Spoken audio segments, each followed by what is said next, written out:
ηγεμόν εκδυτικής Λιβύης.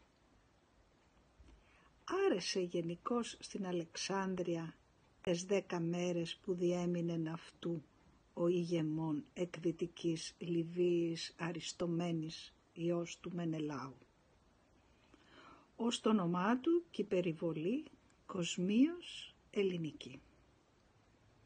Δέχονταν ευχαρίστως τες τιμές, αλλά δεν τες επεζητούσεν. Ήταν μετριόφρον. Αγόραζε βιβλία ελληνικά, ιδίως ιστορικά και φιλοσοφικά.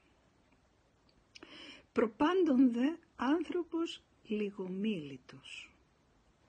Θα ήταν βαθύς στες σκέψεις διεδίδετο. Και τέτοιοι το έχουν φυσικό να μην μιλούν πολλά. Μήτε βαθύς στες σκέψεις ήταν, μήτε τίποτε. Ένας τυχαίος, αστείος άνθρωπος. Πήρε όνομα ελληνικών, ντύθηκε σαν τους Έλληνας, έμαθε πάνω κάτω σαν τους Έλληνας να φέρεται και έτρεμεν η ψυχή του μην τυχόν χαλάσει την καλούτσικην εντύπωση μιλώντας με βαρβαρισμούς δεινούς στα ελληνικά και οι Αλεξανδρινοί τον πάρουν στο ψηλό, ως είναι το συνήθιό τους οι απέσιοι. Γι' αυτό και περιορίζονταν σε λίγες λέξεις, προσέχοντας με δέος τις κλίσεις και την προφορά.